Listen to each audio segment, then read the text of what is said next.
welcome back to episode number 45 of Travel Talk. Today's episode is actually slightly more interesting than the last episode because I am going to be going to Bondi Beach again, but this time with different people, and also to kind of be a tour guide because the three people that I went with hadn't actually been before, so that was pretty cool. I got to show them around, obviously show them the best bits, take them along the coastal walk, and it was just obviously nice to make new friends. So we'll kick the day off, and there was 3 people in the room when I woke up, which was cool. It was me, a guy called Ian from Canada, and a guy called Harry from Bristol. So that's pretty cool. Headed down to breakfast, myself and Harry, along with 2 girls, Melissa and a Norwegian girl whose name I can't remember, but she was in the first room that we were in with the teeth grinding guy, so we vaguely knew her. All had breakfast, which was nice because it meant it was Harry's first day in Australia, so it meant obviously he could get to know people and talk to people. That's cool. I took him under my wing a bit that day, just to kind of obviously, like I said, it was his first full day in Australia. Didn't really want him to feel overwhelmed, and he enjoyed himself, so that's the important thing. All had breakfast and decided that we wanted to head to Bondi Beach. Like I say, I had been, I think this was going to be my 4th time of going, but no one else had actually been yet, so it was nice to be able to show them around. And the Norwegian girl couldn't actually come with us, but she was replaced with a Danish girl, whose name I also can't remember, which I'm so good with names, obviously. And she ended up coming with us. And we all got packed and ready, headed down to Hyde Park to get the bus. Australia is very weird. You buy bus tickets out of a 7-Eleven shop, which is very strange. You don't actually buy them on the bus, so it's very confusing, but once you get used to it, not so bad. Hopped onto the 333 bus to Bondi. I sat next to Harry. He was very inquisitive about the America trip that I'd done, and he wanted to hear all about it, which was cool. He'd also just come back from Myanmar.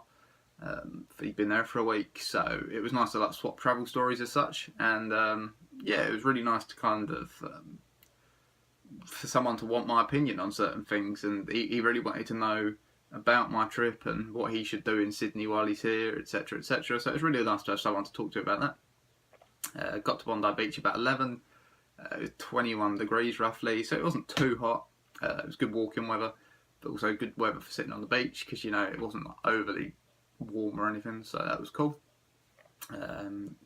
This is kind of where the tour guide element kicked in, because I started kind of pointing out different places while we were sat on the beach. We sat on the beach for about half an hour, I think.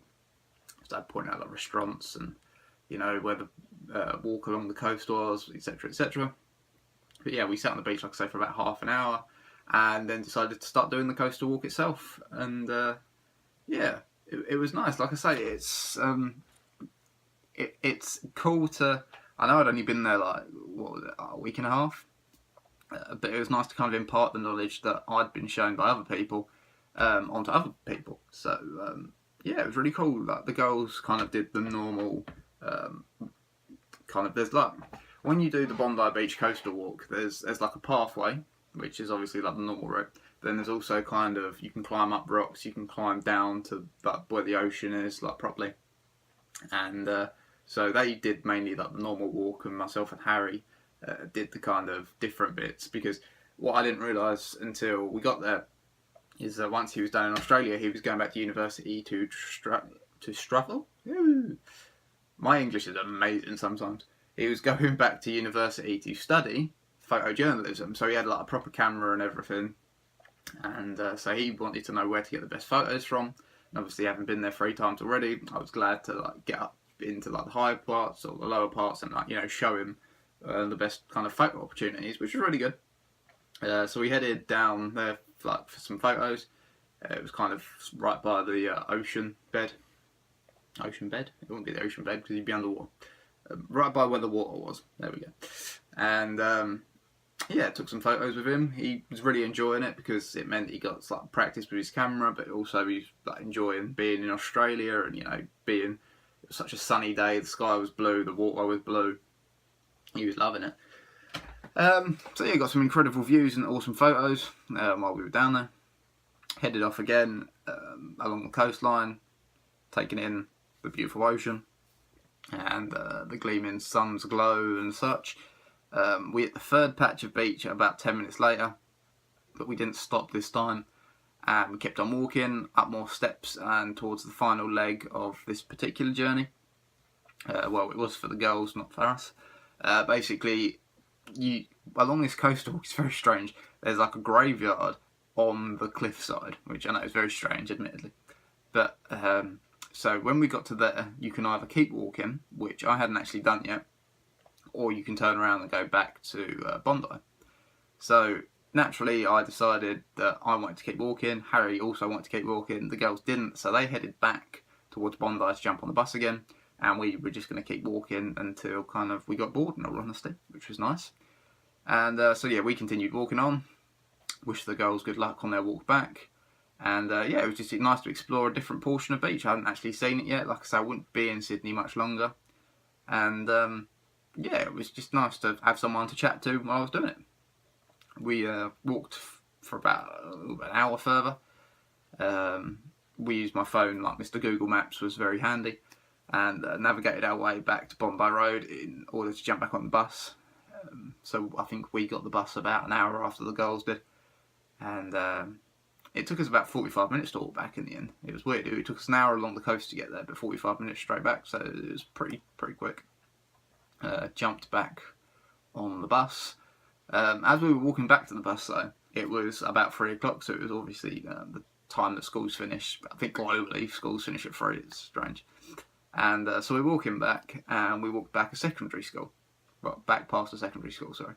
And these kids were huge. Like, obviously, you associate secondary school with, like, teenagers, which, obviously, they're going to be tall. You know, they're growing, etc.